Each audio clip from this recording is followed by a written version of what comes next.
Captain Sarah Chen stood on the bridge of the UES Harmony, watching the massive trade station grow larger through the main screen. Kepler Station looked like a giant metal flower floating in space, with dozens of docking arms reaching out to welcome ships from across the galaxy. Each arm held vessels from different worlds, some sleek and silver, others covered in strange crystals that glowed with their own light. Sarah had been stationed here for 2 years now, ever since Earth joined the Terran Centauri Galactic Alliance. It still felt like a dream sometimes. Just 50 years ago, humans thought they were alone in the universe. Now they were part of a peaceful group of 12 different species that had been working together for over 300 years. The bridge doors opened with a soft hiss and Commander James Park walked in carrying a data pad. His face looked worried, which was unusual for James. He was normally the calm one on the crew. "Captain, we just got a message from Alliance Command," he said, handing her the pad. "The Vex are demanding another meeting." Sarah felt her stomach tighten. The Vex were the reason everyone looked worried these days. They were a group of insect-like aliens who controlled a large empire on the edge of known space. For the past year, they had been attacking independent worlds and demanding that the Alliance give them territory and resources. "When and where?" Sarah asked, reading through the message. "Tomorrow, here on Kepler Station. Warprime Zexthak is coming himself this time." Sarah nodded slowly. Warprime Zexthak was the leader of the Vex military forces. If he was coming in person, it meant the situation was getting more serious. The Alliance had always solved problems through talking and trade agreements. Violence was something they tried to avoid at all costs. "Any word on what they want this time?" she asked. James shook his head. "Nothing official. But the rumors say they want us to give up the outer colonies completely. Just hand them over without a fight." Sarah walked to the main screen and looked out at the peaceful scene around Kepler Station. Ships from a dozen different worlds moved in careful patterns, following traffic control signals. Traders, diplomats, and tourists all mixed together in the giant marketplace that had become the heart of Alliance space. The Alliance was built on the idea that different species could work together better than they could work alone. The Altarians had the best navigation technology in the galaxy. The crystalline Geltar could create energy shields that nothing could break through. The water-breathing Merdani had fleets that moved like schools of fish, perfectly coordinated across vast distances. And humans? Humans were the newest members. Barely accepted into the Alliance 5 years ago, most species saw them as useful but not particularly special. Humans were good at building things quickly and solving problems in creative ways, but their technology was still behind most Alliance standards. Their ships were tough but simple. Their weapons were basic but reliable. Sarah remembered her first meeting with Alliance leaders. Admiral Thekvar of the Altarians had been kind but clearly unsure about these new Terrans. He had asked her what humans could offer that other species could not. "We're survivors," she had said simply. "We're good at adapting to new situations." The Admiral had smiled, or at least made the Altarian expression that meant the same thing. "Survival is a valuable skill," he had agreed. "But we hope you will find that survival is easier when you have friends." That conversation felt very important now, with the Vex making threats and the Alliance trying to figure out how to respond. The problem was that the Alliance had been peaceful for so long that most species had forgotten how to fight wars. Their ships were designed for exploration and trade, not combat. Their weapons were meant for defense only. The Vex knew this. They had been testing Alliance defenses for months, attacking small outposts and seeing how the Alliance would respond. Each time, the Alliance had tried to solve the problem through negotiations and trade agreements. Each time, the Vex had taken what they wanted and then demanded more. "Captain," called Lieutenant Torres from the communication station, "we're getting a priority message from the Altarian flagship." "Put it through," Sarah said. The main screen changed to show Admiral Thekvar. The Altarian looked older than Sarah remembered, with new stress lines around his large, dark eyes. His blue-gray skin had a tired look that made Sarah worry about his health. "Captain Chen," he said, his voice carrying the musical quality that all Altarians had. "I wanted to speak with you before tomorrow's meeting. How are your people preparing for the negotiations?" Sarah chose her words carefully. She knew that other Alliance members sometimes listened to communications between ships. "We're ready to support whatever the Alliance decides, Admiral. Earth stands with our friends." Thekvar nodded slowly. "That is good to hear. I fear that tomorrow will not be like our usual diplomatic meetings. The Vex seem to have lost patience with peaceful solutions. What do you think they'll demand this time? Everything, Tekvar said quietly. Our intelligence suggests they want the Alliance to surrender completely.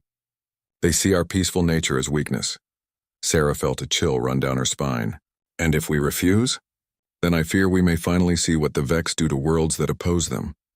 Tekvar paused, looking directly at Sarah through the screen.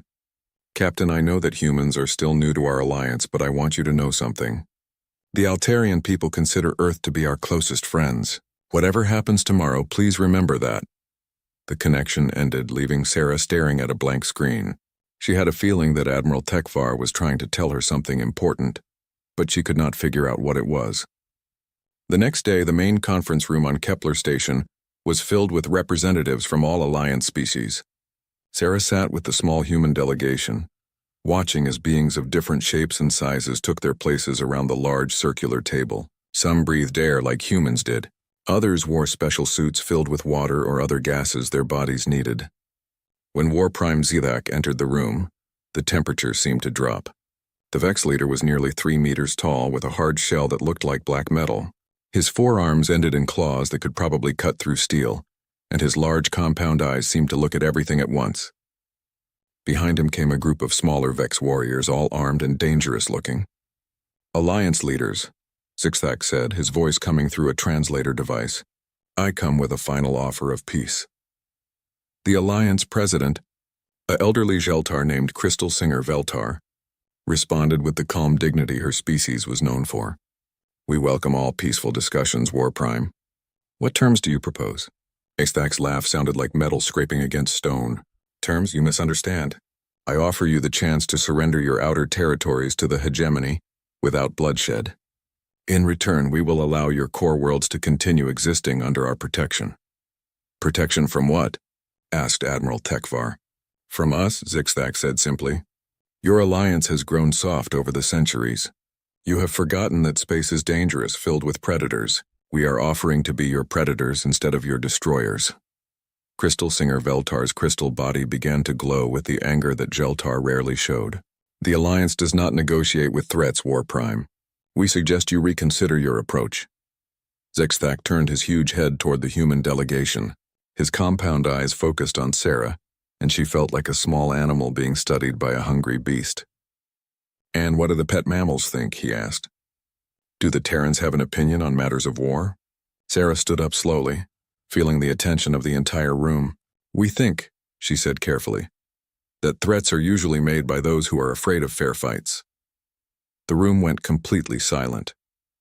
Zethak stared at Sarah for a long moment, then began laughing again. Fair fights, he said. Your species has ships that are barely fit to leave your home system. Your weapons are primitive. Your entire fleet could not stand against one of our battle groups. What could Earth possibly do in a real war? Sarah looked directly into his alien eyes. I guess you'll find out if you keep pushing. Zethak's laughter stopped. For a moment, something that might have been uncertainty flickered across his features. Then he turned back to the Alliance leaders. You have 3 days to consider our offer, he said. After that, we will take what we want by force. As the Vex delegation left the room, Sarah noticed that several Alliance representatives were looking at her with expressions she could not read.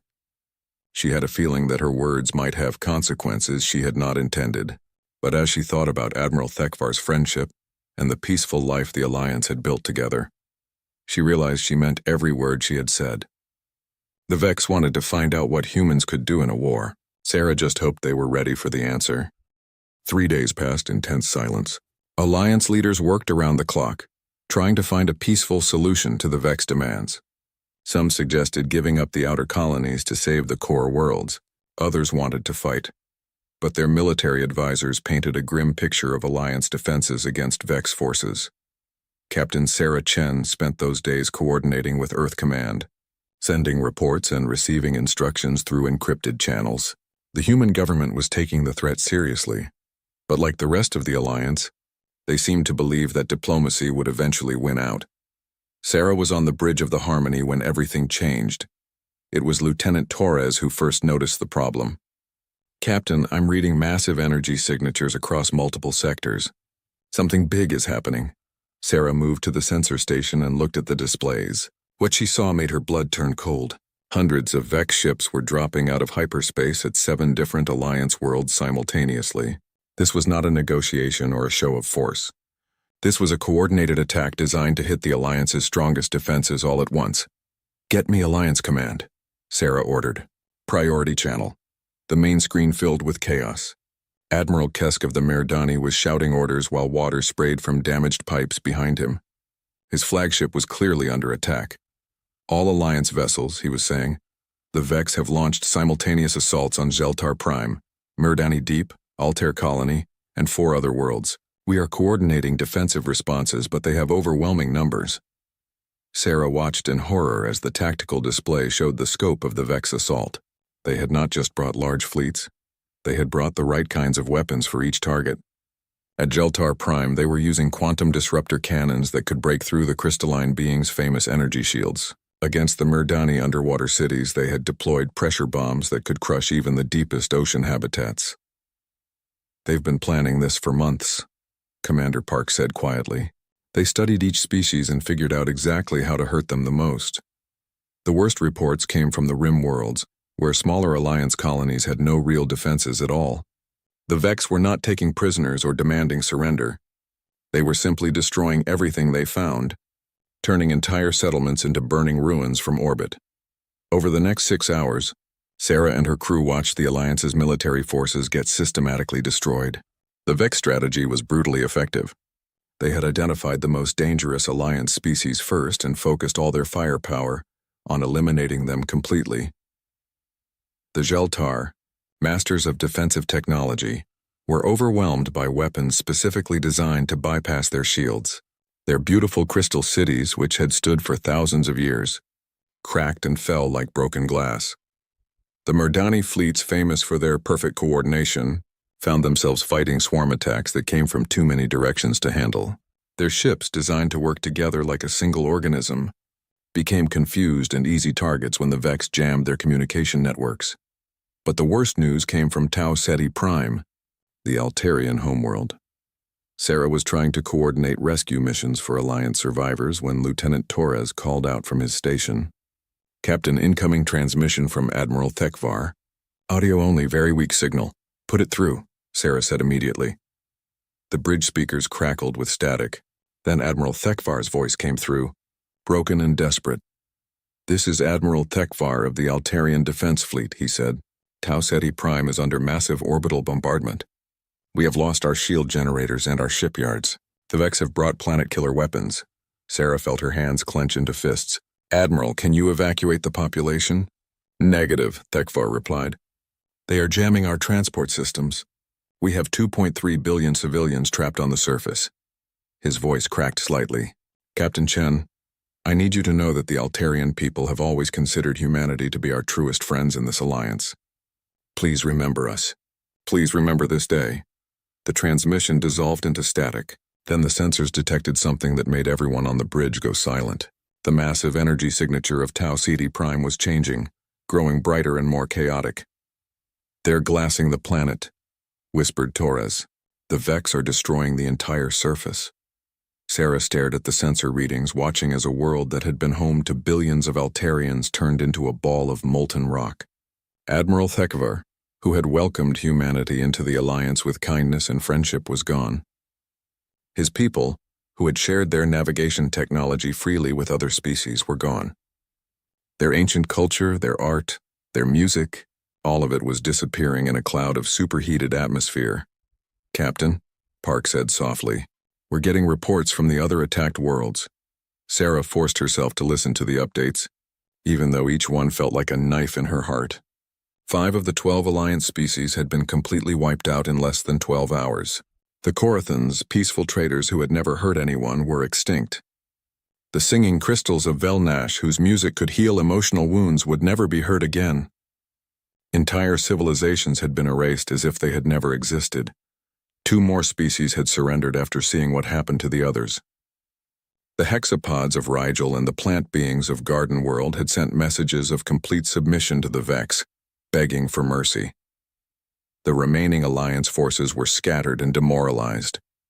Captain Sarah Chen found herself in command of one of the largest surviving groups, a mixed fleet of about 40 ships from different species, all that was left of the once mighty Alliance Navy. As she reviewed the casualty reports, Sarah realized that the Vex had made their message very clear. This was not about territory or resources. This was about showing the galaxy what happened to anyone who opposed them. They wanted every surviving species to spread the word that resistance was hopeless. "Captain," Torres called out, "we're receiving a general broadcast from the Vex fleet." "Show me," Sarah said. War Prime Zexthak appeared on the main screen, his compound eyes glittering with satisfaction. Behind him, Sarah could see the bridges of several Vex warships, all celebrating their victory. "People of the former alliance," he began, "you have seen what happens to those who refuse the generous offer of the hegemony. Your strongest warriors are dead. Your most advanced worlds are ash. Your fleets are broken." He paused, seeming to look directly at Sarah through the screen. "Any surviving military forces have 72 hours to surrender unconditionally. Any worlds that resist will share the fate of Tau Ceti Prime. The age of your weak alliance is over. The age of Vex dominance has begun." The transmission ended, leaving Sarah's bridge in shocked silence. "Orders, Captain?" asked Commander Park. Sarah looked around at her crew, humans who had joined the alliance because they believed in cooperation and peace. They had watched their friends and allies get murdered by a force that seemed unstoppable. The logical thing to do was surrender and hope for mercy. But then Sarah remembered Admiral Tekvar's final words. "Please remember us. Please remember this day." She thought about the Altarian children who had sent drawings to Earth schools, showing humans and Altarians playing together under alien stars. She thought about the Geltar scientists who had shared their crystal growing techniques to help human farmers. She thought about all the small kindnesses and friendships that had made the alliance more than just a political agreement. "Get me a priority channel to Earth Command," she said finally. "Full encryption, maximum security." "Sarah," Park said quietly, "what are you thinking?" Sarah looked at the tactical display, where red markers showed the positions of Vex fleets across Alliance space. They were strong and confident, spreading out to occupy the worlds they had just conquered. They thought the war was over. "I'm thinking," she said slowly, "that the Vex made a big mistake." "What mistake?" Sarah turned to face her crew, and they saw something in her eyes that they had never seen before. It was cold and hard and dangerous. "They killed our friends," she said. "All of them. And they think that makes them safe." The priority channel to Earth opened, showing Admiral Rodriguez of Earth Defense Command. His face was grim but determined. "Captain Chen," he said, "I assume you've seen the reports from the Alliance worlds?" "Yes, sir. Admiral Thekvar and the entire Altarian population are confirmed dead. The Geltar, Corathans, and 3 other species have been completely eliminated." Admiral Rodriguez nodded slowly. "Captain, I'm about to give you orders that are classified at the highest levels. What I'm about to tell you must never be shared with any non-human personnel." Sarah felt her pulse quicken. "Understood, sir. The Prometheus Protocol has been authorized by Earth government. All Shadow Fleet assets are being activated immediately. Admiral Wolf is taking command of combat operations." Sarah's eyes widened. She had heard rumors about something called the Shadow Fleet, but she had assumed they were just stories told by military personnel who wanted to feel important. "Sir, I need to know, is the Shadow Fleet real?" Admiral Rodriguez smiled, but it was not a happy expression. "Captain, the Shadow Fleet is very real, and the Vex are about to find out that humanity has been preparing for this day since we first left Earth." The transmission ended, leaving Sarah with more questions than answers. But one thing was clear. Earth was not planning to surrender. As she looked out at the wreckage of Alliance space, Sarah felt something she had never felt before. It was not anger or sadness, though she felt both of those things too. It was something deeper and more dangerous. It was the feeling of a species that had been pushed too far. The Vex had wanted to see what humanity was really capable of in a war. They were about to find out. Captain Sarah Chen stared at the encrypted message that had just arrived on her personal terminal. The words were simple, but they carried a weight that made her hands shake slightly as she read them again. "Prometheus Protocol is authorized. Admiral Wolf has operational command. God help us all." Rodriguez Sarah had been in Earth's military for 15 years, and she had heard whispers about Admiral Marcus Wolf in the darkest corners of military installations. Some said he was a war criminal who had been quietly retired after the Mars Rebellion. Others claimed he was running secret weapons projects in the outer system. Most people assumed he was dead. Now Sarah was learning that all the rumors had been true, and somehow that was the most terrifying thing of all. She locked her office door and activated the privacy screens that would prevent anyone from listening to her conversation. Then she opened the secure channel that Admiral Rodriguez had given her. The face that appeared on her screen was older than she expected. Admiral Wolf looked like he was in his 70s with gray hair and deep lines around his eyes. But there was something about those eyes that made Sarah understand why people whispered about him in dark corners. "Captain Chen," he said, his voice calm and steady. "I assume Admiral Rodriguez has briefed you on the basic situation. He mentioned the Prometheus Protocol and the Shadow Fleet, sir. But I don't understand what either of those things actually means." Wolf nodded slowly. "That's because we've spent 30 years making sure that no one would understand, including most of Earth's government and military. Captain, what I'm about to tell you will change how you think about humanity's place in this galaxy. Are you prepared for that?"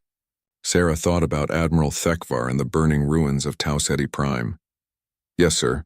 I'm prepared. Good." Wolf leaned back in his chair. "Captain, when humanity first made contact with the Alliance, our leaders made a decision that seemed very wise at the time. We agreed to adopt the Alliance's peaceful philosophy and to limit our military development to defensive purposes only. That's what I was taught in the academy." "Sir, what you were taught was a lie," Wolf said bluntly. "Oh, it's what most people believed, including most of our politicians and military officers. But a small group of us remembered something important about human history." Sarah waited for him to continue. "Peace never lasts, Captain.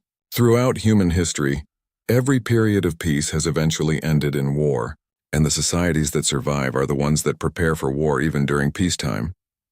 Wolf touched a control on his desk, and Sarah's screen filled with technical specifications for ships she had never seen before.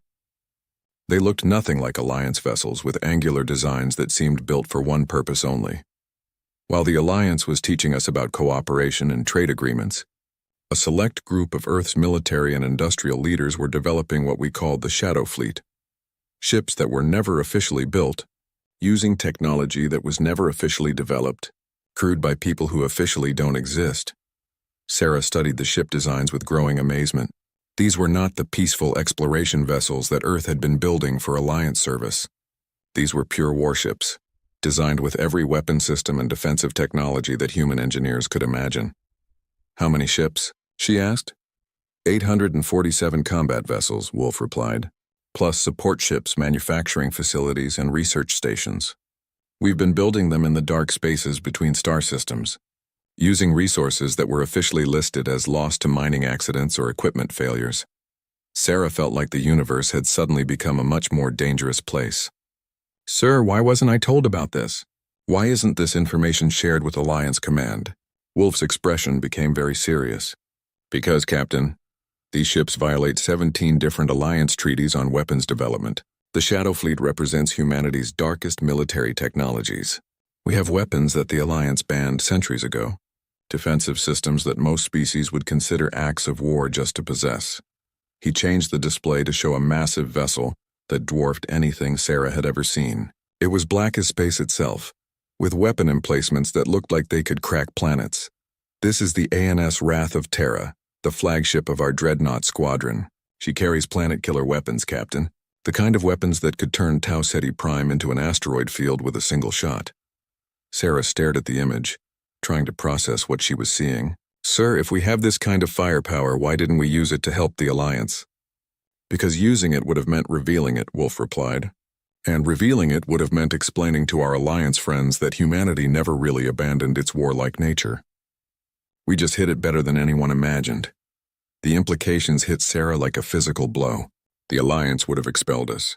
They would have seen us as a threat to galactic peace. "Exactly. And they would have been right to do so." Wolf leaned forward, his eyes intense. "Captain, the Alliance species are genuinely peaceful. They've evolved beyond the need for large-scale warfare. But humanity, we're still the same species that fought 2 world wars with primitive technology and nearly destroyed our own planet.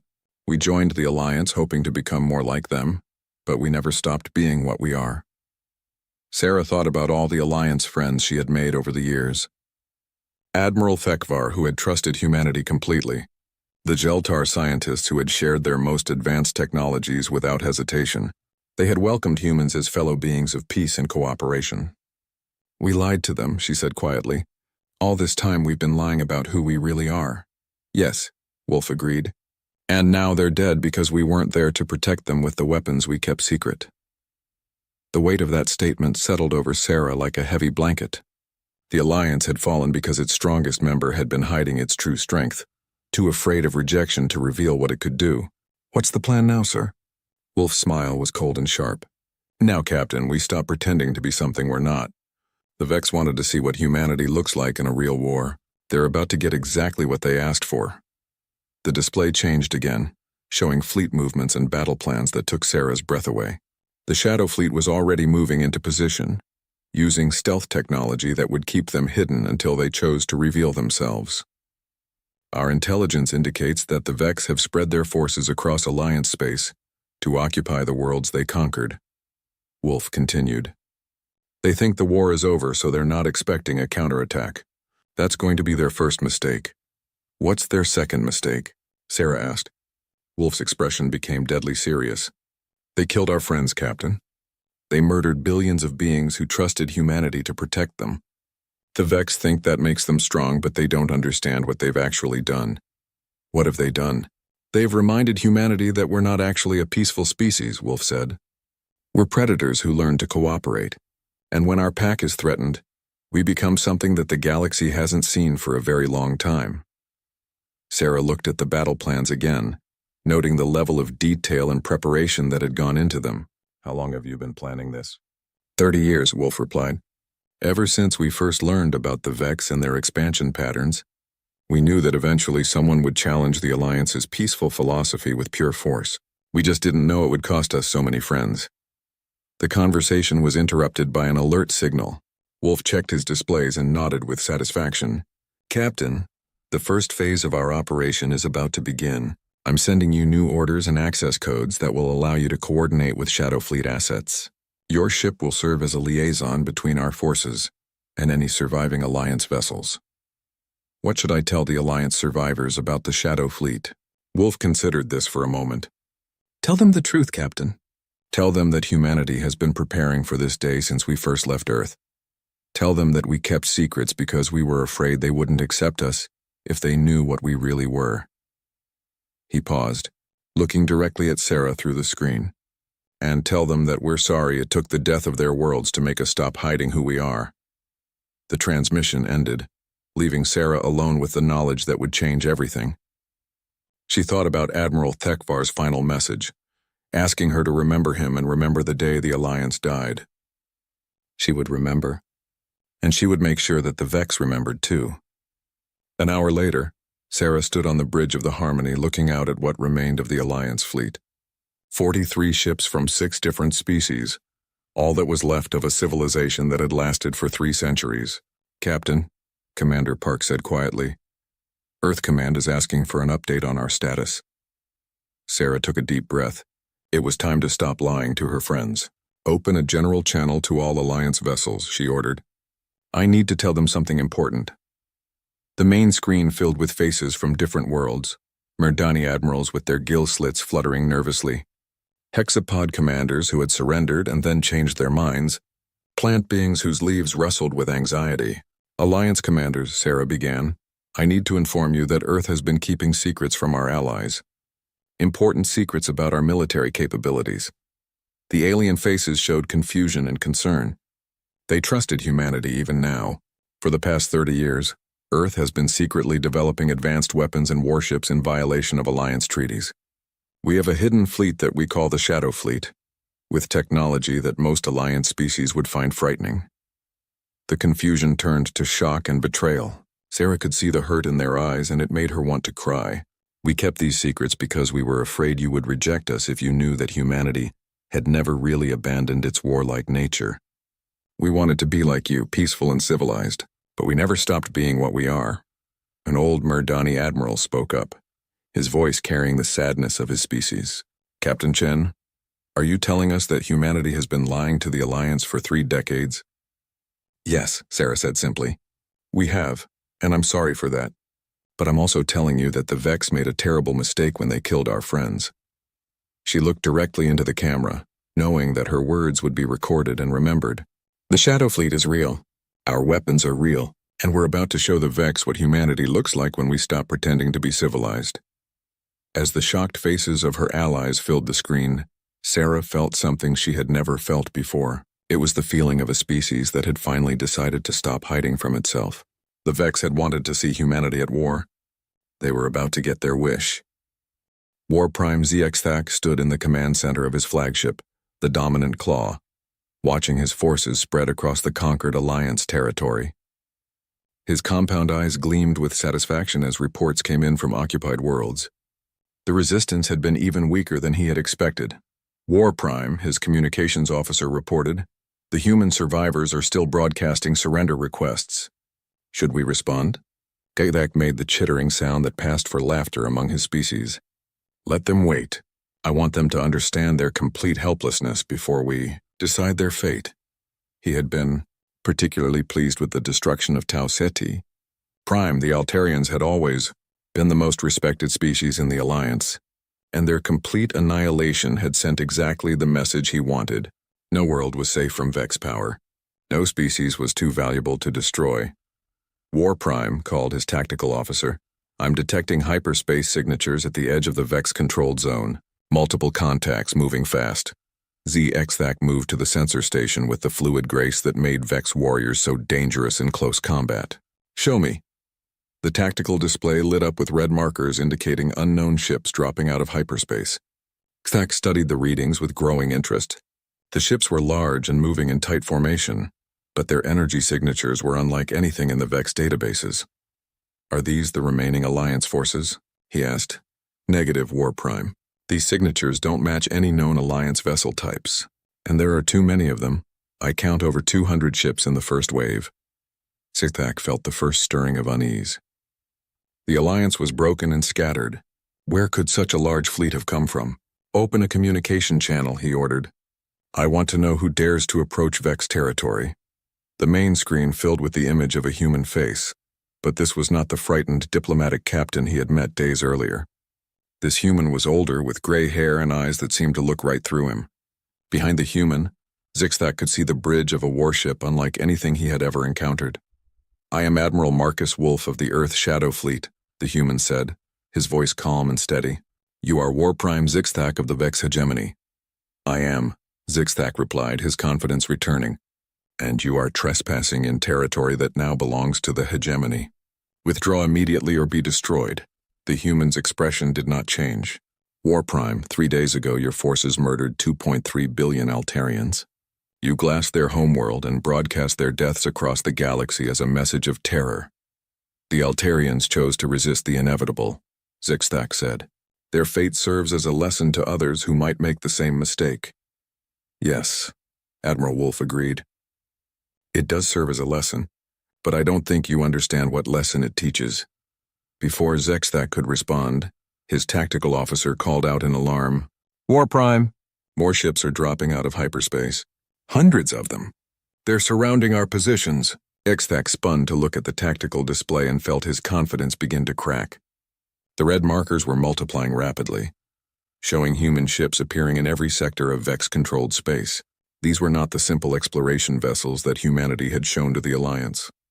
These ships radiated power and menace in their very design. "How is this possible?" he demanded. "Human technology is primitive. Their fleets are small." Admiral Wolf's voice came through the speakers with deadly calm. "War Prime, humanity has been a member of the Galactic Alliance for 5 years. Before that, we spent 50,000 years learning how to kill things that were bigger and stronger than we were. Did you really think we forgot how to do that in 5 years?" ZXTHAC's tactical display showed human ships moving into attack formation with a precision that rivaled Vex military efficiency. But these were not defensive maneuvers. They were the movements of predators positioning themselves for the kill. "This is impossible," ZXTHAC said, but his voice lacked conviction. "The Alliance banned the development of advanced weapons. Your ships cannot possibly..." His words were cut off by an explosion that shook the dominant claw from stem to stern. On the tactical display, one of his escort cruisers simply vanished, turned into expanding debris by a weapon that had fired from beyond sensor range. War Prime, his weapons officer reported, his voice tight with fear. That shot came from a human stealth destroyer. We never saw it coming. Our shields didn't even slow the projectile down. Admiral Wolf's face reappeared on the screen, and now Zixtac could see something in those human eyes that made his chitin crawl. It was the look of a predator that had been pretending to be prey. Your forces are currently spread across 7 star systems, Wolf said conversationally. You divided your fleets to occupy the worlds you conquered because you thought the war was over. That was your first mistake. Another Vex ship exploded, then another. Human weapons were striking from impossible distances with impossible accuracy. Zixtac's forces had superior numbers in each individual system, but they were facing enemies that seemed to know exactly where to hit and when. Your second mistake, Wolf continued, was thinking that humanity's peaceful behavior in the Alliance meant we had forgotten how to fight wars. We haven't fought a war in 50 years, War Prime. Do you know what that means? Zixtac was desperately trying to coordinate his scattered forces, but the human attacks were coming too fast and from too many directions. What does it mean? He snarled. It means we've had 50 years to think about how to fight the next one. The tactical display showed a new horror. Massive human dreadnoughts were appearing near Vex fleet concentrations, ships so large they dwarfed even hegemony battleships. One of them, identified as the ANS Wrath of Terra, fired a single shot at a Vex battle station. The battle station didn't just explode, it seemed to come apart at the molecular level, dissolving into component atoms that sparkled briefly in the starlight before dispersing into space. What kind of weapon was that? Zixtac whispered. The kind that the Alliance banned 300 years ago, Wolf replied. The kind that civilized species agreed never to build. The kind that humanity built anyway, because we knew that someday we might need to kill something that couldn't be reasoned with. Across Vex-controlled space, the pattern was being repeated. Human stealth destroyers appeared from nowhere to deliver killing blows to Vex command ships. Human battle cruisers engaged Vex fleets in conventional combat and systematically destroyed them with weapons that ignored shields and armor. Human dreadnoughts eliminated fortified positions with single shots that turned space stations into clouds of dissociated matter. But the most terrifying aspect of the human assault was not their technology, it was their strategy. They were not just defeating Vex forces. They were ensuring that no Vex survivors escaped to regroup. Every battle ended with the complete annihilation of hegemony assets. War Prime, his communications officer called out. We're receiving reports from all sectors. Our forces are being systematically destroyed. The humans aren't taking prisoners or accepting surrenders. Zixtac felt something he had never experienced before. Genuine fear. Contact the reserve fleets. Order them to converge on our position immediately. War Prime, the reserve fleets are under attack as well. The humans seem to know the location of every Vex asset in Alliance space. On the screen, Admiral Wolf nodded as if he could hear the conversation. We've been watching you for a long time, War Prime. Every ship movement, every supply depot, every communication relay. Did you think we weren't paying attention while you prepared for war? The dominant claw shuddered under another impact, and Zixtac realized that his flagship was surrounded by human vessels that had somehow approached without being detected. The most advanced sensors in the hegemony had failed to track ships that were apparently right next to them. This is impossible, he said again, but now it sounded like a prayer. War Prime, Admiral Wolf said, his voice carrying across space like the judgment of an angry god. You wanted to teach the galaxy about the price of resistance. Consider this your education in the subject. A new group of human ships appeared on the tactical display, but these were different from the others. They were broadcasting on all frequencies, sending the same message in dozens of different languages, for the Altarians, for the Geltar, for every world you murdered. Zixtac watched his mighty hegemony fleet get torn apart by enemies who fought with a cold precision that made Vex brutality seem like a child's tantrum. These humans didn't fight with passion or anger. They fought with the methodical efficiency of a species that had turned warfare into a science. War Prime, his tactical officer reported, our fleet strength is down to 30%. Our command structure is collapsing. The humans are targeting our leadership vessels specifically. How are they identifying command ships? Stack demanded. Admiral Wolf answered him. Because we've been studying Vex military doctrine for 30 years, War Prime.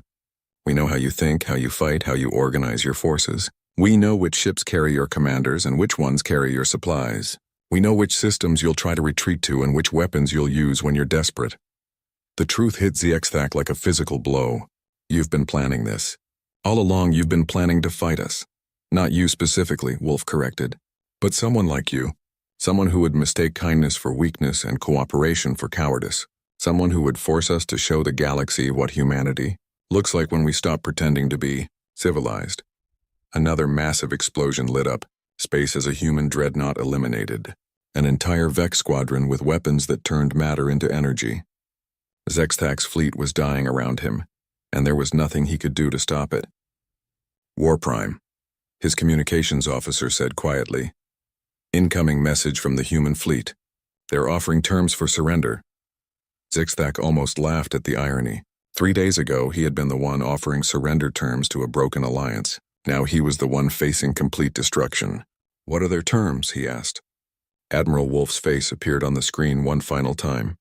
Unconditional surrender of all Vex forces. Immediate withdrawal from all Alliance territory. Reparations to be paid to surviving Alliance species. And War Prime ZXTAC to be turned over to face judgment for war crimes. ZXTAC looked around his command center at the faces of his officers. They were all looking at him with expressions he had never seen before. Fear, uncertainty, and the dawning realization that the Vex hegemony was not invincible after all. And if I refuse? He asked. Admiral Wolf's smile was sharp as a blade. Then we continue demonstrating what humanity learned during 50,000 years of evolution. War Prime. We show you why we became the dominant species on a planet full of creatures that were bigger, stronger, and faster than we were. On the tactical display, more human ships were appearing, arriving in perfectly coordinated waves that spoke of planning and preparation beyond anything ZXTAC had imagined possible. You have 10 minutes to decide, Wolf said. After that, we stop being civilized. The transmission ended, leaving ZXTAC alone with the knowledge that his empire was dying around him, and there was nothing he could do to save it. The humans had been hiding their true nature for 30 years, pretending to be peaceful explorers while building the most advanced war machine the galaxy had ever seen. Now they had stopped pretending, and the Vex hegemony was learning the price of making humanity angry. 6 months after the Shadow Fleet's first attack, Captain Sarah Chen stood in the observation deck of Kepler Station, watching the last Vex transport ships disappear into hyperspace. The once mighty hegemony was retreating to the far edges of known space, their empire reduced to a handful of systems on the galactic rim. The war had lasted exactly 147 days. The Vex, who had built their reputation on overwhelming force and brutal efficiency, had been systematically dismantled by human forces that seemed to anticipate their every move. It had not been a war in the traditional sense. It had been more like a careful dissection performed by experts who understood exactly how their subject was constructed. Captain, Commander Park said, joining her at the observation window, the final reports are in from Admiral Wolf. The last Vex military installation in Alliance space has surrendered. Sarah nodded, but her expression remained somber. Victory had come at a price that was still being calculated. What's the final count on Vex casualties? Approximately 4.7 million military personnel, Park replied. The Admiral's strategy of targeting command structures and supply lines meant that most Vex forces surrendered once they realized resistance was hopeless. Sarah was relieved to hear that. She had been worried that humanity's first war in 50 years would turn into a genocide that matched what the Vex had done to the Alliance. Instead, Admiral Wolf had conducted a campaign that was ruthless but precise, designed to break the enemy's will to fight, rather than simply kill as many of them as possible. What about War Prime ZXTAC? She asked. In custody aboard the ANS Wrath of Terra, he'll face trial for war crimes once the new Galactic Council is established. The new Galactic Council. That was still hard to believe. In the aftermath of the Shadow Fleet's victory, the surviving Alliance species had voted to restructure their entire government. Earth was no longer the junior partner in a coalition of peaceful explorers. Humanity was now the dominant military power in known space, and everyone was adjusting to that reality. Captain, Park continued, Admiral Wolf is requesting a meeting with you. He's sending a shuttle over from his flagship. Sarah had mixed feelings about Admiral Wolf. There was no question that his leadership had saved what remained of the Alliance and prevented the Vex from conquering the galaxy. But she had also seen the reports from the battlefield, and she knew that humanity had used weapons and tactics that would have horrified their former allies. An hour later, Sarah found herself in the station's main conference room, sitting across from the man who had become the most feared military commander in the galaxy. Admiral Wolf looked older than he had during their first conversation, with new lines around his eyes and gray streaks in his hair that spoke of the stress of commanding a war that could have ended in galactic domination or human extinction. Captain Chen, he said, settling into his chair with the careful movements of someone who had not slept enough in months. I wanted to speak with you before the formal ceremonies begin. What ceremonies, sir? The establishment of the new Galactic Council, the signing of the peace treaties, the formal recognition of Earth as the Alliance's primary military power. Wolf rubbed his temples. The ceremonies that will make official what everyone already knows, that humanity is no longer hiding what it really is. Sarah studied the Admiral's face, trying to read his expression. Are you having doubts about what we've done, sir? Wolf was quiet for a long moment, looking out the conference room windows at the space where Vex ships had once threatened Alliance worlds. Captain, do you know how many Altarians knew how to build warships before the Vex attacked them? No, sir. None. Zero. The Altarians had been peaceful for so long that they had actually forgotten how to make weapons designed to kill other sentients. Their entire military was set up for exploration and rescue operations. Wolf turned to face Sarah directly. The Jeltar were the same way. So were the Korathans, the Velnash Singers, all of them. They had evolved beyond the need for warfare, Captain. They had become something better than what they used to be. Sarah began to understand where this conversation was heading, but humanity never evolved beyond that need. No, we didn't. We just got better at hiding it. Wolf pulled up a holographic display showing the current positions of Shadow Fleet vessels. Right now we have 847 warships scattered across Alliance space. Ships that can crack planets, burn atmospheres, turn entire star systems into graveyards. We've become the galaxy's apex predator. The weight of that statement settled over Sarah like a heavy blanket. And that frightens you? It should frighten everyone, including us. Wolf changed the display to show casualty reports from the recent war. Captain, do you know what our military losses were during the campaign against the Vex? Sarah shook her head. 43 ships damaged, 12 ships destroyed, 8,000 personnel casualties total. We fought a war against an empire that had conquered half the galaxy, and we lost fewer people than Earth loses to traffic accidents in a typical month. The implications were staggering. We're not just stronger than anyone else, sir. We're so much stronger that it's not even a fair fight. Exactly. And that means we have a responsibility that no human government has ever faced before. Wolf stood up and walked to the window, looking out at the peaceful traffic around Kepler Station. We have to decide what kind of galactic power we want to be. Before Sarah could respond, the conference room doors opened and a small group of alien dignitaries entered. Sarah recognized Admiral Kesk of the Murdani, Crystal Singer Veltar of the Jeltar survivors, and several other Alliance leaders who had managed to escape the Vex assault. Admiral Wolf, Admiral Kesk said, his gill slits fluttering with the nervousness that water breathers showed in air environments. We came to discuss the terms of the new Alliance structure. Wolf gestured for everyone to take seats around the conference table. Please, Admiral. We have much to discuss. Crystal Singer Veltar's crystal body glowed with the subdued light that indicated serious thought. Admiral Wolf, the surviving Alliance species have voted to accept Earth's leadership in military matters. We understand that humanity's hidden capabilities make this arrangement logical. But, Admiral Kesk added, we want to understand what this new relationship will look like. Will Earth use its power to protect the Alliance, or will we simply be trading one conqueror for another? The question hung in the air like a challenge. Sarah could see the fear in the aliens' eyes. They were grateful for humanity's intervention, but they were also terrified of what they had learned about their former junior partners. Admiral Wolf sat down slowly, choosing his words carefully. Admiral Kesk, Crystal Singer Veltar, I want to be completely honest with you about what humanity is and what we intend to do with our power. He activated a holographic display showing the Shadow Fleet's capabilities in detail. These ships represent the most advanced military technology in known space. We built them in secret because we were afraid you would reject us if you knew what we were really like. We were probably right to be afraid.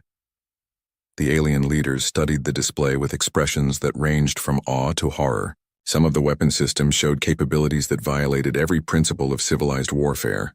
But, Wolf continued, we also built them because we knew that someday someone like the Vex would challenge the Alliance's peaceful philosophy with pure force. We knew that eventually, you would need protectors who were willing to be monsters so that you could remain civilized. Admiral Kesk spoke carefully. And what do you want in return for this protection? Wolf's answer was immediate. Nothing that you're not willing to give freely. We don't want tribute or territory or political control.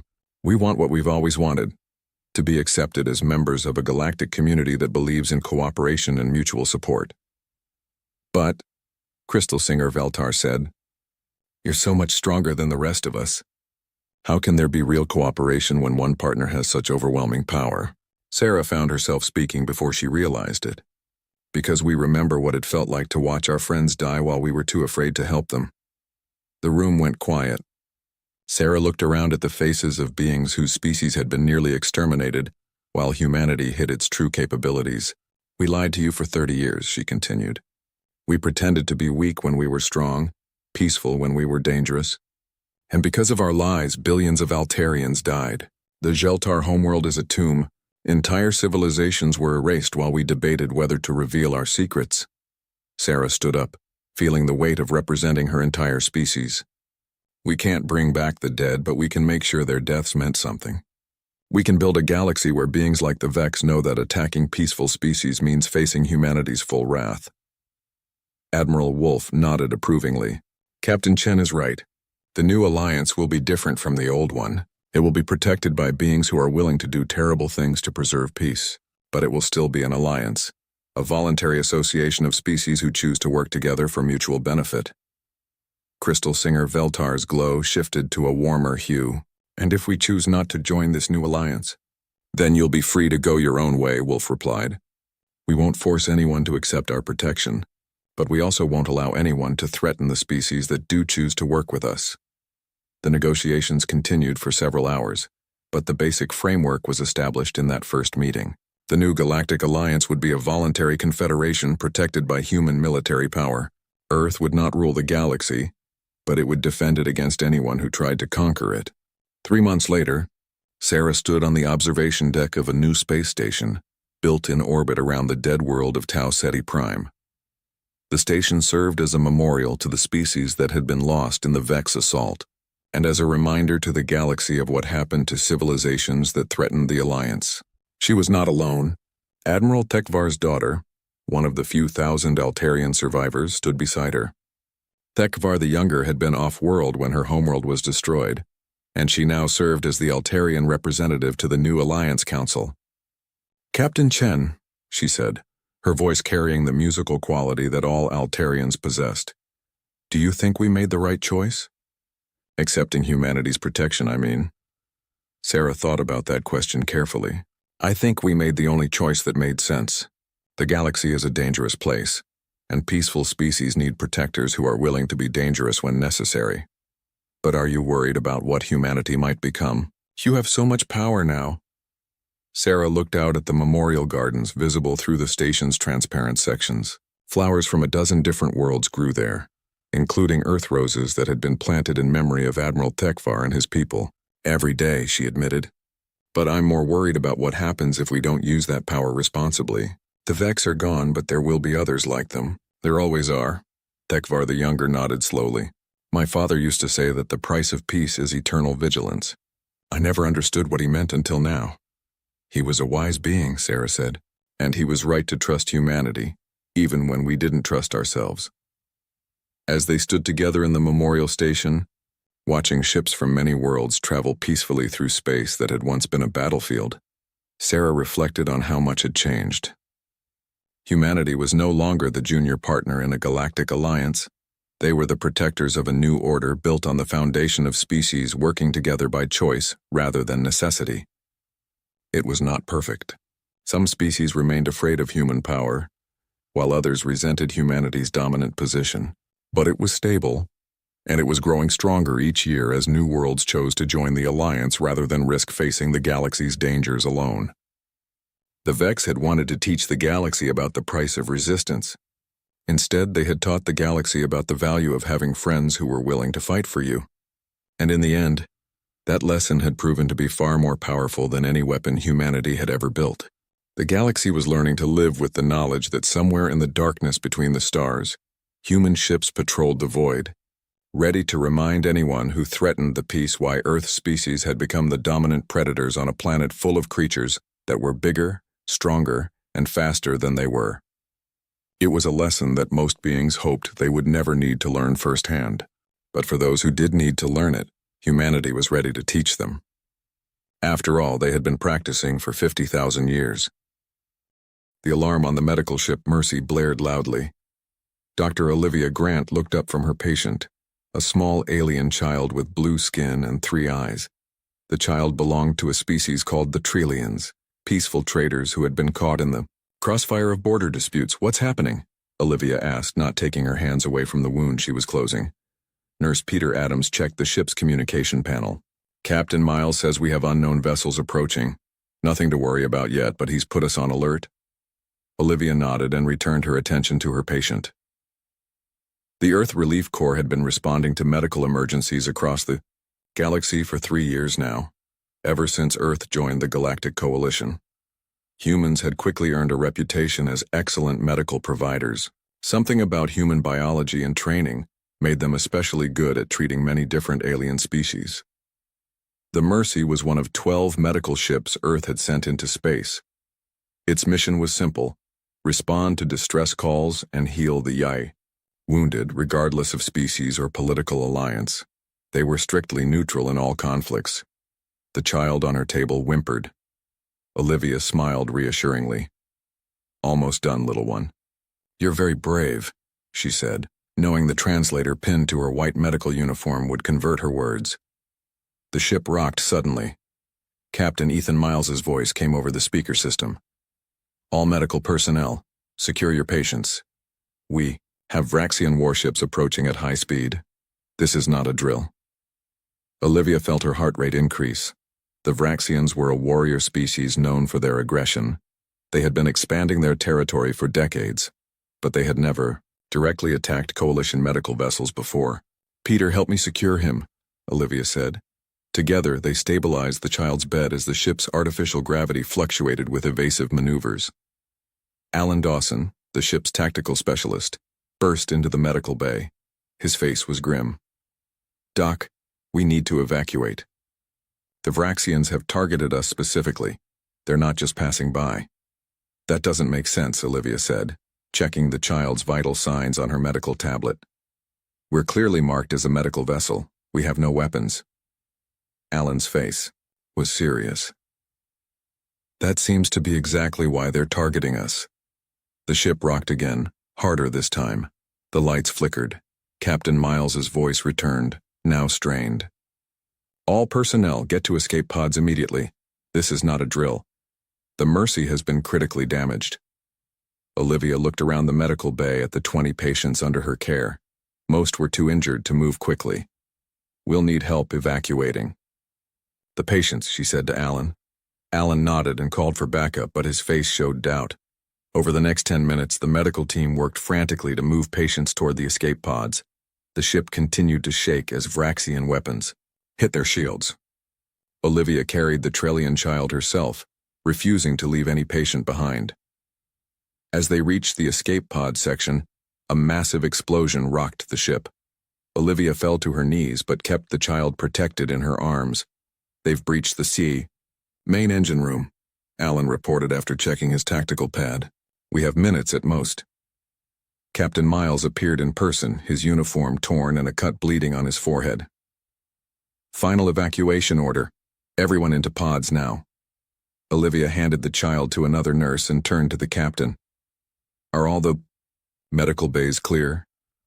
"Bay 3 was hit directly," Miles said, his voice hollow. "We lost everyone in there." Olivia felt as if the artificial gravity had been turned off. Bay 3 had 10 patients and 3 medical staff. Why are they doing this? She asked, her voice barely above a whisper. No time, Alan said, guiding them both toward the last escape pod. We need to go. Through the viewing window, Olivia could see Vraxian ships circling the dying Mercy. They were massive, angular vessels with weapons still firing. The strange thing was that they seemed to be specifically targeting the parts of the ship marked with medical symbols. The final group crowded into the escape pod. Captain Miles sealed the door and initiated the launch sequence. The small pod ejected from the Mercy with a jolt. As they pulled away, Olivia watched through the small window as the Mercy broke apart, explosions flowering across its white hull. The ship that had been her home for 2 years, that had saved thousands of lives, was being systematically destroyed. They're coming after the escape pods, Alan reported, watching his tactical display. But why? A nurse asked, her voice shaking. We're medics. We help everyone, even Vraxians, when they've needed it. Captain Miles's face was stone-like as he maneuvered their pod away from the battlefield. That might be exactly why. Olivia held the Trallian child close as their pod shook. Outside, she could see other escape pods being hit by Vraxian weapons. Each one contained her friends, her colleagues, her patients. The Coalition outpost on Daris 4 is sending rescue ships, Miles reported. We just need to stay alive until they get here. Alan opened a panel and pulled out an emergency beacon. This might help the rescue ships find us, but it will definitely help the Vraxians find us too. Do we have a choice? Olivia asked. No, Miles said firmly. Turn it on. For the next hour, their pod dodged Vraxian attacks. Miles' piloting skills kept them alive while other pods weren't so lucky. Each loss felt like a physical blow to Olivia. Finally, Coalition defense ships arrived, forcing the Vraxian vessels to retreat. By then, of the 30 escape pods that had launched from the Mercy, only 7 remained. As a Coalition rescue ship pulled their pod into its docking bay, Olivia looked at the survivors around her. Out of a crew of 200, maybe 50 had survived. The rest, mostly medical personnel, were gone. The Trallian child had fallen asleep in her arms, unaware of how close they had come to death. Olivia gently stroked its blue skin. I don't understand, she whispered to Captain Miles as the rescue ship's door opened. Why would they specifically target medics? Miles's expression was grim. I don't know. But Earth needs to know about this. This wasn't random. They deliberately targeted our medical personnel. Olivia nodded, a cold feeling settling in her stomach. She had joined the Earth Relief Corps to heal, to help, to make the galaxy better. She had never imagined becoming a target because of it. As they stepped onto the rescue ship, Olivia made a silent promise to the colleagues she had lost.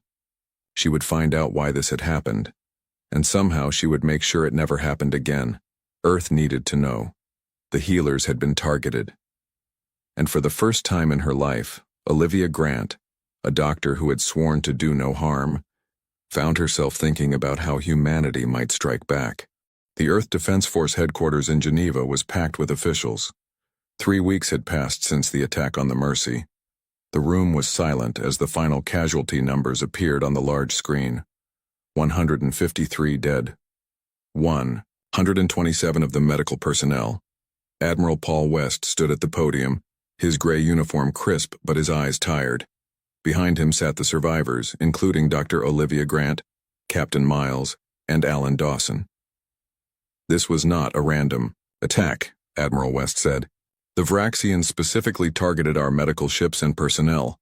What we don't yet understand is why.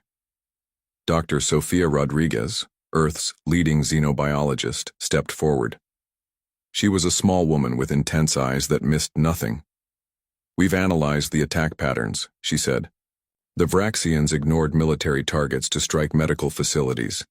This goes against all previous Vraxian behavior. They are warriors who value combat. Attacking healers makes no sense within their cultural framework. A man stood up from the back of the room. He had dark circles under his eyes and clutched a datapad tightly. I may have found something, he said. Admiral West nodded. This is Intelligence Officer Nathan Kelly. He's been working non-stop to intercept and translate Fraction communications. Nathan walked to the front of the room. His hands shook slightly as he connected his datapad to the main screen. This is a message sent from Vraxian High Command to their fleet commanders 3 days before the attack on the Mercy, he said. The screen filled with strange symbols, then translated to English. The human healers must be eliminated first. They are the true warriors. Their touch brings life, where there should be death. In battle, this power makes them more dangerous than any weapon. Strike them down before they spread their influence further. The room erupted in confused voices. Admiral West called for quiet. Nathan, explain what this means, he ordered. Nathan nodded. We've intercepted more communications since then. The Vraxians believe humans have some kind of special power when it comes to medical treatment. They've observed that humans can heal other species with unusual success rates. Dr. Rodriguez stepped forward again. This is actually true, though, not in the mystical way they seem to think. Human medical techniques are extremely adaptable. Our immune systems are complex, and we've developed medical approaches that work across species barriers better than most other coalition races. So they're targeting our medics because they're good at their jobs? Captain Miles asked, his voice tight with anger. It's more than that, Nathan said. In Vraxian culture, allowing wounded to return to battle is considered dishonorable. Their warriors fight to the death. The concept of healing enemies is foreign to them. And now they plan to attack all human medical facilities, Admiral West added grimly.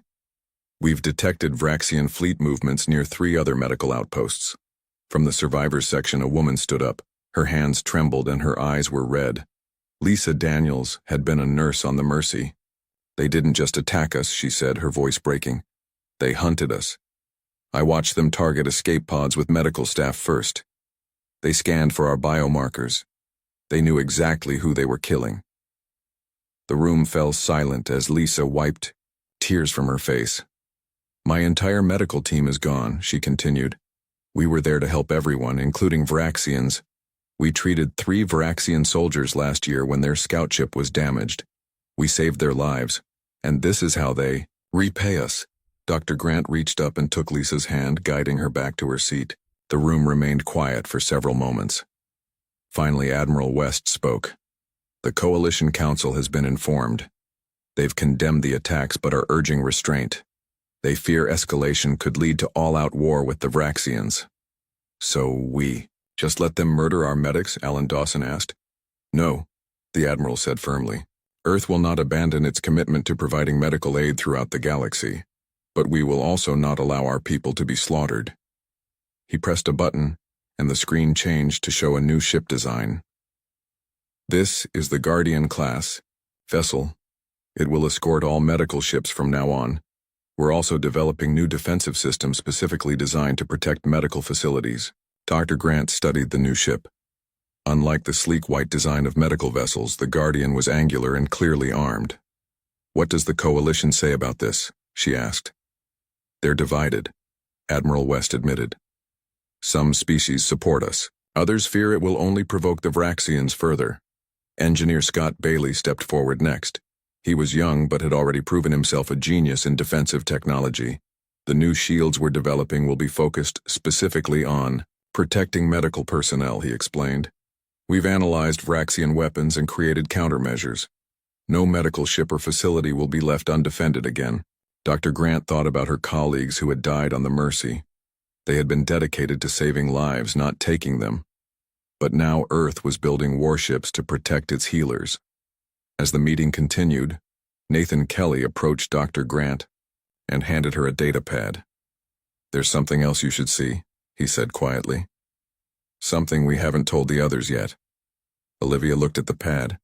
It showed medical data from human doctors treating various alien species. What am I looking at? She asked. Your medical reports from the Mercy, Nathan said, compared with reports from other species doctors. Humans really do have unusual success rates when treating other species. Your cellular regeneration techniques work across species barriers in ways that shouldn't be possible. Olivia frowned. We're just well trained. It's more than that, Nathan insisted. There's something about human biology, maybe even human empathy, that enhances medical treatment. The Vraxians aren't completely wrong, they're just reacting with fear instead of curiosity. As the meeting ended, Dr. Grant found herself standing next to Admiral West. "What happens now?" she asked him. "Now," he said, "we show the galaxy that humanity's greatest strength isn't our ability to heal, but our resolve to protect those who heal. We will not strike first, but we will strike back if attacked again." Olivia nodded slowly.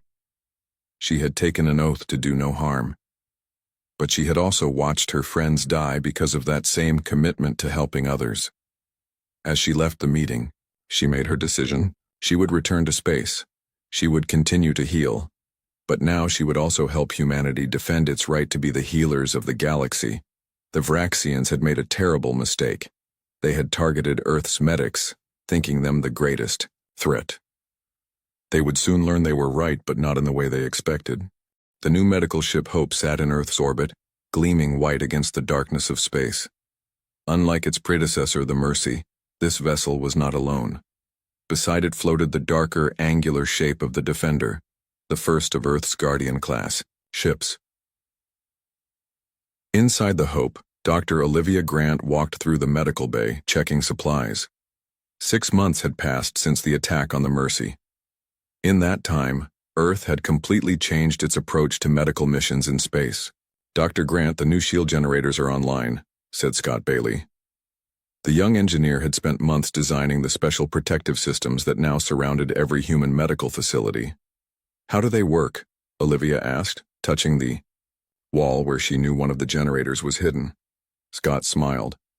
"They create a double-layer shield. The outer layer is visible, showing clear medical markings.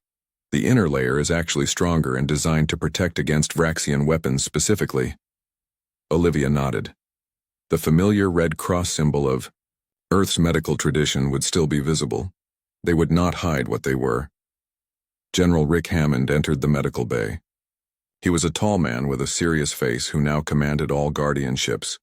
"Final briefing in 10 minutes, he said. "We launch in 3 hours. This would be the first mission under what Earth was calling the Hippocratic Protocol. Medical ships would continue their work, but now with protection." The coalition had reluctantly approved the arrangement, though some members still worried it would lead to greater conflict.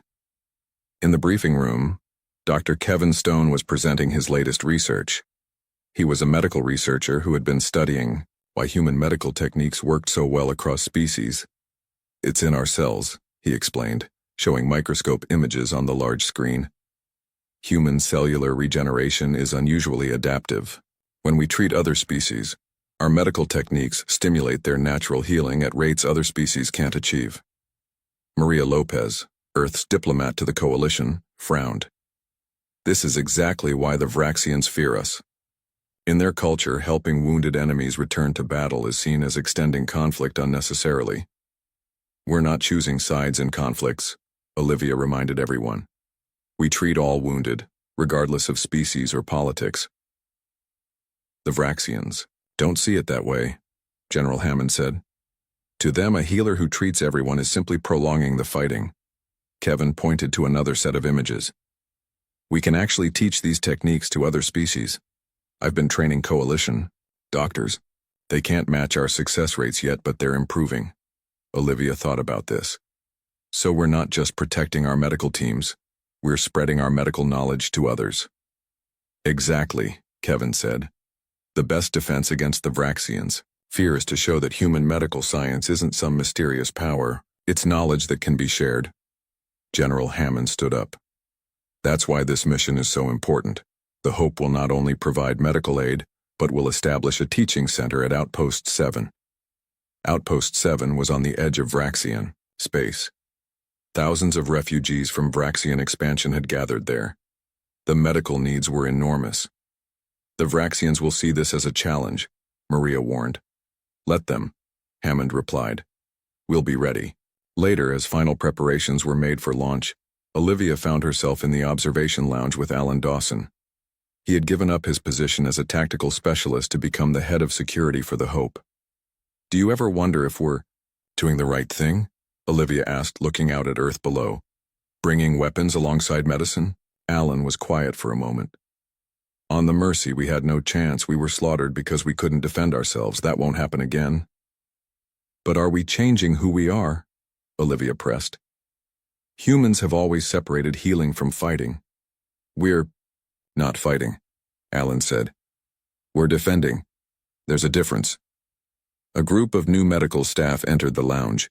Among them was a tall woman with short hair who moved with confidence. Olivia recognized her as one of the combat medics, a new position created after the attack.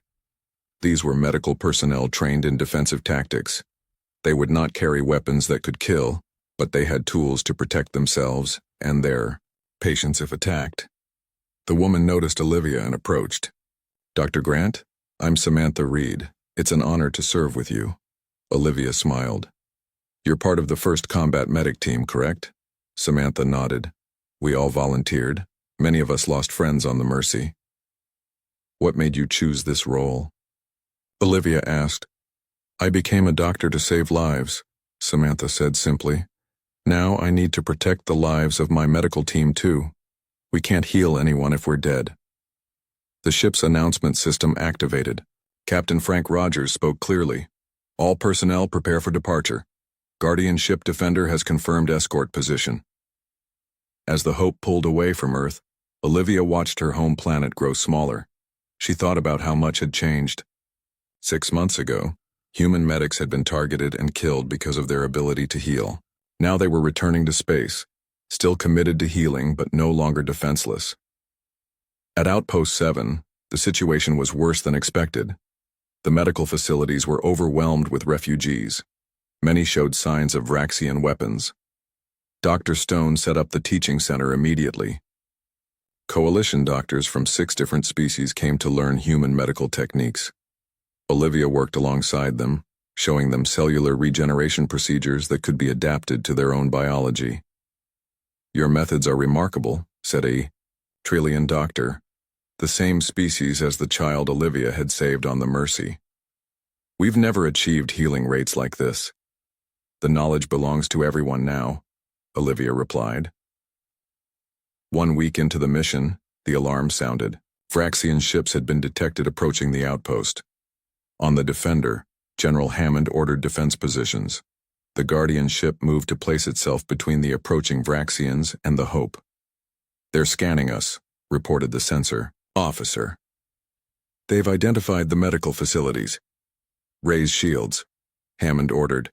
Make sure the medical markings are clearly visible. They need to know we're not hiding what we are. Olivia and her team continued treating patients, though. Everyone was aware of the danger. The combat medics took positions near the entrances to the medical facility. We have a transmission from the Vraxian vessels, the communications officer announced. On screen appeared a Vraxian commander, tall and gray-skinned with ridge-like features. Human healing vessel, you have been warned. Your activities prolong conflict and disturb the natural order of battle. General Hammond responded, We are a medical facility treating refugees. We are protected under coalition law. Your protection means nothing, the Vraxian snarled. Prepare to be. The transmission cut off as the Vraxian ships suddenly accelerated toward the outpost. They're attacking, Hammond said calmly. Defensive positions, everyone. As the first shots hit the shields around the medical facility, Olivia continued her work. A wounded child looked up at her with fear. Don't worry, Olivia said, continuing the treatment. We're not going anywhere. Humans heal. That's what we do. Outside, the Defender moved to intercept the Vraxian ships.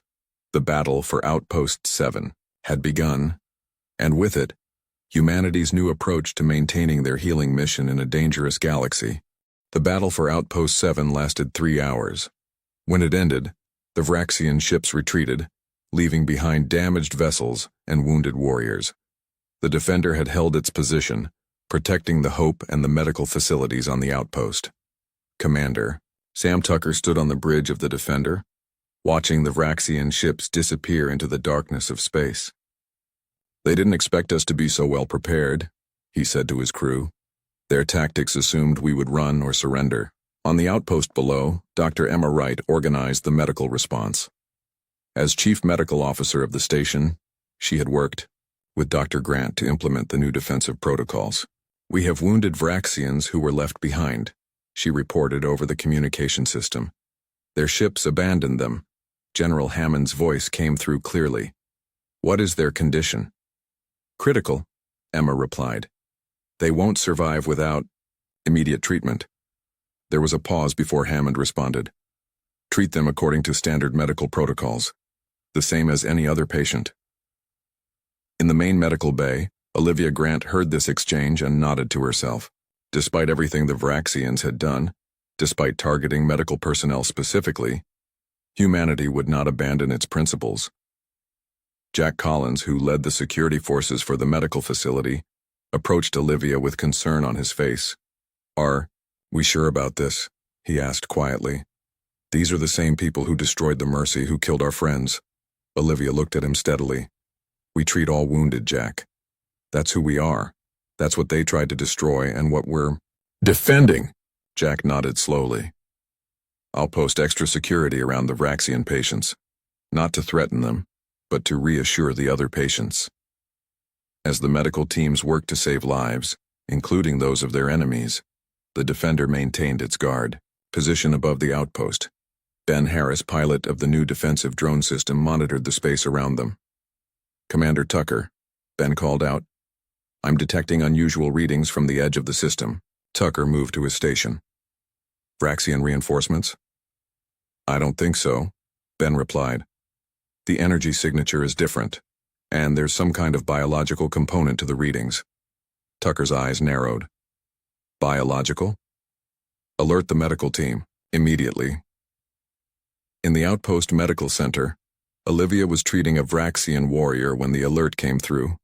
The alien was twice her size, with gray skin and ridge-like features across his face. Despite being her enemy, he was now her patient. "The humans treat their enemies," the Vraxian said weakly, watching as Olivia applied regenerative therapy to his wound. "This is not the way of warriors." "It's our way," Olivia replied simply. Dr. Stone rushed into the treatment area. "Olivia, we have a situation.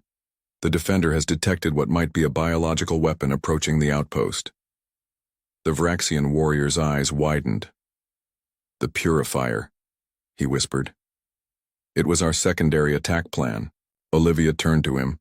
"What is it? How do we stop it?" The warrior struggled with his words. "It is designed to target medical facilities, to destroy healers and those who seek healing."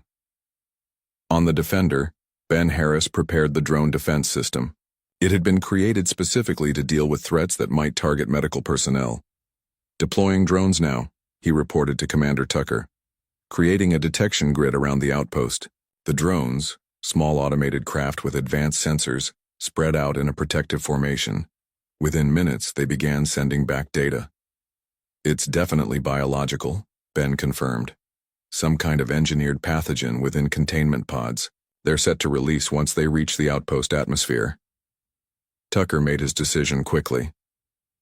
"Intercept and neutralize. Use the containment protocols."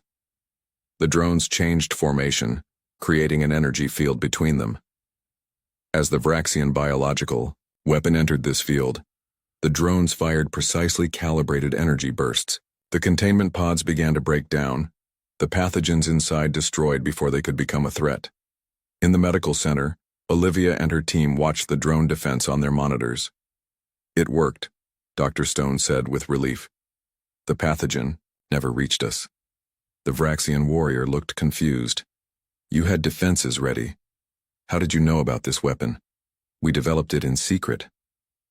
Jack Collins, who had been listening nearby, stepped forward. "We didn't know about this specific weapon, but we learned from what happened to the Mercy. We prepared for every possible attack on medical personnel." The warrior closed his eyes. The High Command was right to fear human healers, but they understood nothing about the true nature of your strength. For the next 3 days, the medical teams continued their work. The wounded Vraxians were treated alongside refugees and outpost personnel. Dr. Stone's teaching center remained open, sharing human medical techniques with doctors from other species. On the 4th day, long-range sensors detected more Vraxian ships approaching. "This is a much larger force," Commander Tucker reported to General Hammond. 8 warships heavily armed. Hammond considered their options. We can evacuate the outpost, get the medical personnel to safety. No, Olivia said firmly. She had joined the command conference from the medical center. We don't run. We've established something important here. If we abandon it now, everything we've built will be lost. Emma Wright supported her. The refugees need us, and we're making progress with the coalition doctors. They're beginning to master our techniques. Hammond nodded slowly. Then we stand, our ground. But we'll need reinforcements. He sent an emergency signal to Earth. Within hours, 3 more Guardian ships were on their way, but they would not arrive before the Vraxian fleet. As the Vraxian ships drew closer, Tucker prepared the Defender for battle. Jack Collins organized the outpost's limited defensive capabilities. Ben Harris positioned his drones in a protective screen around the medical facilities. The Vraxian warrior who had been treated by Olivia asked to speak with her before the battle. "My name is Krelvan," he said. "I have seen how humans heal. I have seen that your strength comes not from weapons but from your commitment to life." Olivia nodded. "That's what we've been trying to show all along." Krelvan looked troubled. "My people will not stop. They fear what they do not understand. Then we will help them understand," Olivia replied. "Even if we have to defend ourselves to do it." The first Vraxian ships entered the outpost's space, but instead of attacking immediately, they sent a transmission. On screen appeared a Vraxian commander. "We demand the surrender of all human medical personnel. They will be contained where they can no longer interfere with the natural order of conflict." Commander Tucker responded from the Defender. "This is a protected medical facility under the Hippocratic Protocol. We will not surrender, and we will defend our right to heal." As the Vraxian fleet moved into attack formation, the outpost prepared for battle. The medical teams continued their work, protected by shields and defenders who understood that humanity's greatest strength was not their ability to destroy, but their unwavering commitment to heal. The Battle of Mercy Station was about to begin. The Vraxian fleet surrounded Outpost 7, their weapons charged and ready. Inside the medical facility, Dr. Olivia Grant continued her work, treating patients even as the battle began outside. The shields around the outpost flared with bright light as they absorbed enemy fire. "Shield strength at 80%, reported Jack Collins from the Defense Center. "The Defender is engaging the lead Vraxian vessels." Above the outpost, Commander Tucker's ship moved with surprising speed for its size. The Defender was not designed to win battles through overwhelming firepower. Instead, it was built to protect, to stand between danger and those who healed. "Focus. All power on forward shields," Tucker ordered. "Keep them away from the medical center." Ben Harris's drone network created a second defensive layer, intercepting smaller Vraxian attack craft before they could reach the outpost's shields. For 2 hours the battle raged. The Defender took heavy damage but held its position. Then, just as it seemed the defenses might fail, 3 more Guardian ships arrived from Earth, led by General Hammond himself. "Sorry, we're late," Hammond said over the comm system. "Had to take the scenic route." The arrival of Earth reinforcements changed the battle's direction. The Vraxian fleet, expecting an easy victory over a single Defender, now faced 4 well-armed Guardian ships. Slowly, they began to retreat. In the medical center, Krelvan, the wounded Vraxian warrior, watched the battle data on a nearby screen. "Your ships do not pursue," he noted with surprise. "They could destroy the retreating vessels." "That's not their mission," Olivia explained as she checked his healing wound. "They're here to defend, not to destroy." Krelvan seemed troubled by this. In Vraxian culture, a retreating enemy must be eliminated. Before Olivia could respond, the outpost shook violently. A section of the shields had failed and a Vraxian weapon had struck the medical center directly. Emergency systems activated immediately, sealing off damaged areas. "We have wounded in Section 4, Dr. Emma Wright reported. Medical teams needed there now." Olivia turned to leave, but Krelvan caught her arm. "Wait. There is something you must know. This attack is more than it seems." "What do you mean?" Olivia asked. The Vraxian leadership fears humans for reasons beyond your healing abilities, Krelvan explained. There are ancient prophecies that speak of healers who change the way of war forever. Many warriors believe humans are these healers. As Krelvan spoke, the outpost's communication system picked up an unusual signal. A Vraxian ship was approaching, but it was not part of the main fleet. It was smaller and showed no weapon signature. "We're being hailed," Jack Collins reported. "It's a Vraxian, but different." On the main screen appeared a Vraxian unlike any they had seen before. This one wore no military insignia, and its facial ridges were marked with symbols of knowledge, rather than battle. "I am Kreltar," the Vraxian said. "I seek asylum and wish to speak with your leaders." General Hammond, now on the outpost after the battle, met with Kreltar in a secure room. Dr. Grant and Admiral West, who had arrived with the reinforcements, joined them. "I have defected from the Vraxian High Command," Kreltar explained. "What we are doing is wrong. The attacks on human healers go against everything our culture truly values. Your fleet has killed hundreds of our medical personnel," Admiral West said coldly. "That suggests your culture values destruction over healing." Kreltar shook his head. "You misunderstand. Vraxians respect strength above all. For generations we defined strength only through combat, but our oldest teachings speak of another kind of strength, the power to heal, to restore, to make whole what was broken." "Then why attack our medics?" Olivia asked. "Fear," Kreltar said simply. "Our leaders fear change. The prophecies say that true healers will come from the stars and change the way of all warriors forever. When humans joined the coalition and began healing all species equally, many saw the prophecy coming true." General Hammond leaned forward. "So your leaders ordered the attacks to prevent this change?" "Yes," Kreltar confirmed. "But they have created division among our people. Many warriors, like myself, believe that true strength may indeed lie in healing rather than harming." As Kreltar spoke, news arrived that the Vraxian fleet had fully retreated. The battle was over, at least for now. In the days that followed, Earth faced an important decision. Admiral West convened a meeting with coalition representatives to discuss next steps. "We could press our advantage," he suggested. "The Vraxian forces are in disarray. We could launch a counter-offensive." Michelle Peters, who represented Earth on the Coalition Council, shook her head. "That would only confirm their fears about us. We need to show them a different path." Dr. Grant, who had been invited to speak, stood up. "I have a proposal. We've been teaching our medical techniques to other species. What if we offered to teach Vraxians as well?" The room fell silent. The idea of sharing advanced medical knowledge with those who had targeted their medical personnel seemed impossible to many.